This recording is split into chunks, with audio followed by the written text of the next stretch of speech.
Hi மக்களே, இன்னைக்கு நம்ம என்ன பார்க்க போறோம் அப்படின்னா, இன்னைக்கு உலகத்துல ஏஐ வந்து எந்த அளவுக்கு யூஸ் பண்றாங்க, எந்த அளவுக்கு அதோட தாக்கம் இருக்குன்னு சொல்லிட்டு நமக்கு எல்லாருமே தெரியும்.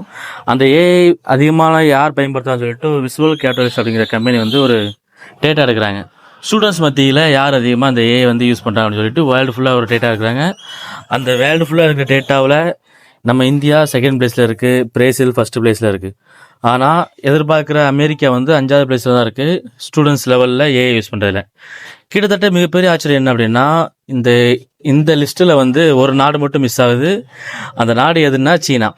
அதாவது சீனாவில் வந்து இப்போ வரைக்கும் ஸ்டூடெண்ட்ஸ் எந்த அளவுக்கு ஏஐ யூஸ் பண்ணுறான்னு சொல்லிட்டு ஒரு டேட்டாவே அவங்களால எடுக்க முடியல அப்படிங்கிற ஒரு நியூஸ் தான் இன்னைக்கு வரைக்கும் வெளியே ஒரு பெரிய ஒரு இன்டர்நேஷனல் இஷ்யூவாக போய்கிட்டு இருக்கு. ஏன் அப்படின்னா அவங்க எந்த அளவுக்கு ஏஐல முன்னேறி இருக்காங்க, எந்த அளவுக்கு ஏஐ யூஸ் பண்ணுறாங்க, எந்த அளவுக்கு ஃபியூச்சர்ல ஏஐ வச்சு இந்த உலகத்தை ஆள போறாங்க அப்படிங்கிற ஒரு மிகப்பெரிய ஒரு எதிர்பார்ப்பு இன்னைக்கு வந்து சீனாவை நோக்கி நடந்திருக்கு. கிட்டத்தட்ட இன்னைக்கு வரைக்கும் எல்லாருக்குமே தெரியும், மேனுஃபேக்சரிங்லயும் சரி, ப்ரொடக்ஷன்லயும் சரி, எல்லாத்துலயுமே சீனா எந்த அளவுக்கு முன்னணி இருக்காங்க அப்படின்னு சொல்லிட்டு. அத்தகைய சீனா வந்து இன்னைக்கு வந்து ஏஐ வந்து எந்த அளவுக்கு யூஸ் பண்ணான்னு சொல்லி ஒரு டேட்டா வெளியிடாத அளவுக்கு மிக சீக்கிரட்டா இருக்காங்க அப்படின்னா இது ஒரு மிகப்பெரிய ஆச்சரியமான விஷயம். அநேகமா இன்னும் வரக்கூடிய காலங்களில் சீனா எந்த அளவுக்கு இந்த ஏஐல வந்து அதிகம் செலுத்துவாங்க சொல்லி பார்க்கலாம். அடுத்தடுத்த வீடியோவில் ஏஐ பற்றி இன்னும் முழுசாக பார்ப்போம். பாய் பாய்.